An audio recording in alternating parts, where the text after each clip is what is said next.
Good morning. My name is Tim Kanavel. I'm the Director of Economic and Workforce Development for Pinal County.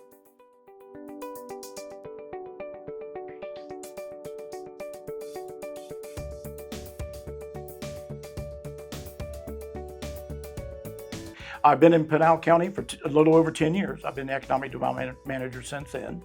And I'm originally from Ohio and decided I got tired of the mud and the cold and decided I'd come to a place where we didn't have cold mud all the time. When I first come here in the fall of 2009, our unemployment rate was 13.2%. We had one of the highest poverty rates in the county. I think we had just getting past the very harshest part of that recession that everybody went through. Things were bleak. It really wasn't a very attractive place to be. We had a lot of people that were abandoning their homes. We had a huge amount of homes that had been not completed. So we had a lot of skeletons, different things like that. And it just wasn't getting any better for quite some time, probably until about 2012. Then things started picking up a little bit.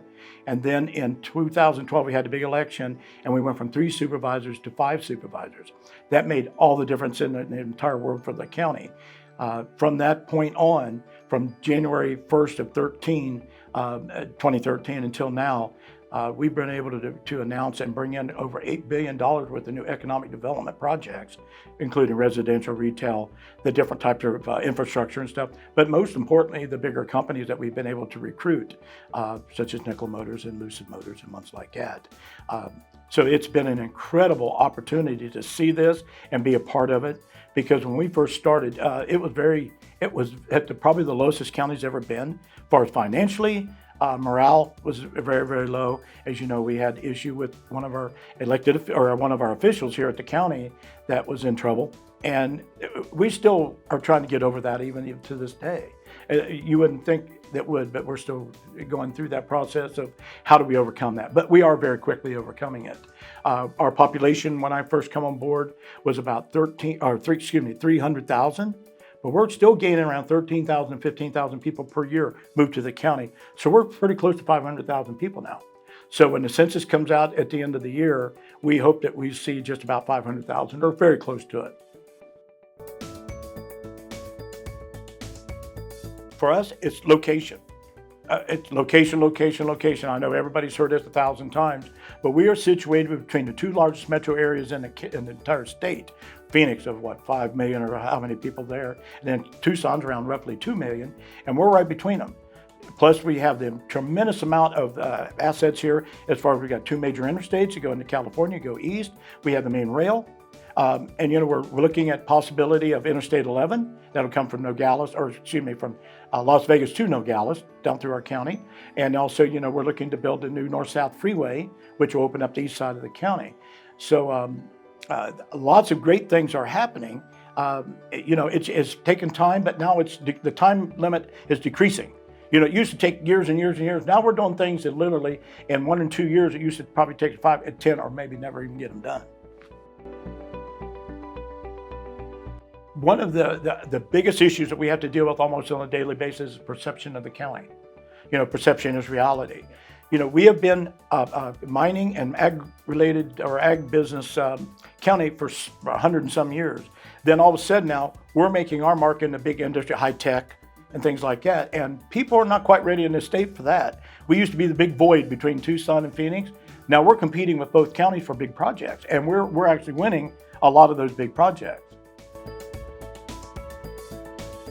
For what we have today, we're probably considered adequate, but we're always building because we're talking about building an east-west corridor. They call it the Val Vista corridor that goes from Maricopa across through Casa Grande over to the interstate to give Maricopa certainly another opportunity for a place to get out to Interstate 10, except for going up 347. Plus 347 also through that RTA package is going to be increased in size, so it'll make it all quite a bit safer.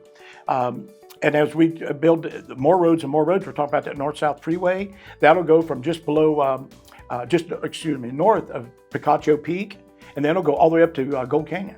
So it's about a 37-mile straight shot right up on. It'll be on the east side of Coolidge, east side of Eloy, Coolidge, west side of Florence, and then go straight up through Santan Valley all the way up to Route 60. That's going to be a tremendous help for us to be able to move our people around, our workforce, for economic development. So every place that there's going to be an intersection is an opportunity for more retail, also other things that we can put in. It's kind of amazing what different things we have in place. Then, of course, we're working with the state and the federal government for Interstate 11, which will certainly be a boon to Maricopa as it comes to, I believe it'll be on the east side of it, from what I understand, but whichever side it's going to be inclusive. Then it'll go to Interstate 10, or excuse me, Interstate 8.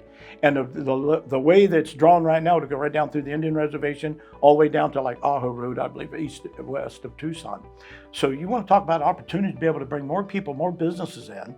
And then we don't want to forget the infrastructure. There's a lot of things that we have access to we don't even pay for. We have 3 major international airports right on both sides of us that we have easy access to. Then, of course, we've got Interstate 8, Interstate 10, Interstate 17 north. That's only not that far away, and 19, but that goes south. But another thing that we're actually putting is a tremendous amount of solar and alternative energy.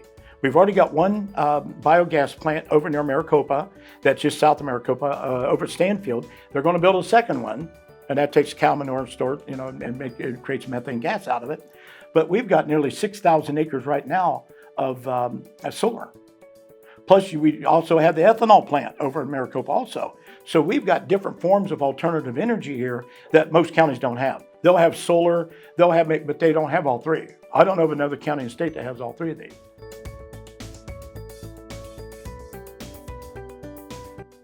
No, that's coming. That's what, we've got our water board that we're working with. I know Supervisor Miller's one of the, I think he's the chairman of it.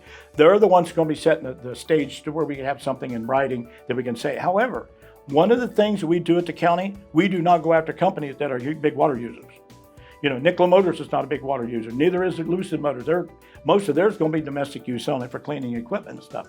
A lot of the other projects we're getting are not big water users. We are always very cognizant in economic development not to go after the big water users like food companies like they have over in Yuma where they wash your food or process food. They use a tremendous amount of water, but we don't do that. That's not what we're really active and certainly not actively pursuing. The workforce. Usually workforce development is the absolute number one. That is the reason why we merged economic development now with workforce. It was just a natural flow. They had to get started because we used to be tied with Gila County, and it was Gila County, Pinal County Workforce Board. We split with them about 4 years ago, then we created our own, and it's kind of taken us this long to be able to get into shape because Maricopa County, they've been at it since 2000. Here we are almost 20 years late. But anyway, so with that, so the workforce development, that's their job, and that's our job to continuously, how do we improve our workforce development? So they're working with programs to go into the grade schools at the 1st and 2nd and 3rd grade level and start what they call career path or achieve Pinal. And it says, okay, you can take different directions. Here's one, CET, the CTE. Then the other one is college. If you want to go to college, here we'll help you go to college. But if you want to get a job that is that you don't have to go to college for, a lot of people don't want to go into debt. Some of these kids are graduating with a degree they can't really use and are $200,000 in debt. I can't even imagine that. So they're going after that. The different certificates, the high-tech certificates, which Central Arizona College is working with, just like over at Lucid Motors, almost 90% of their entire workforce will not be a degreed workforce, but they'll get well paid.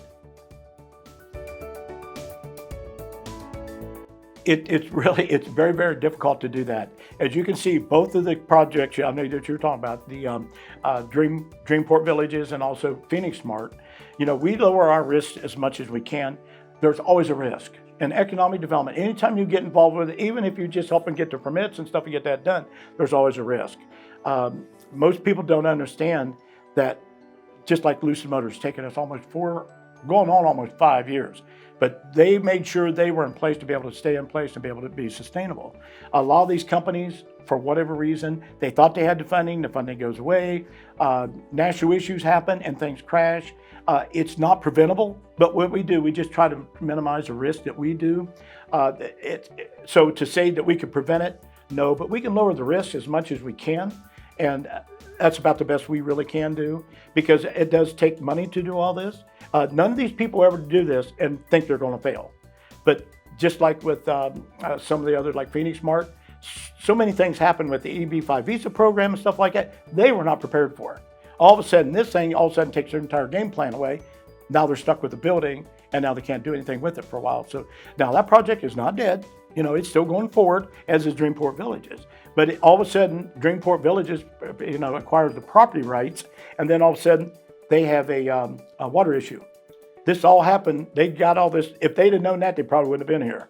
But they thought they were going to be able to click, click, click. Then all of a sudden, you know, someone throws up this big concrete wall, says, "Hey, now you got a water problem."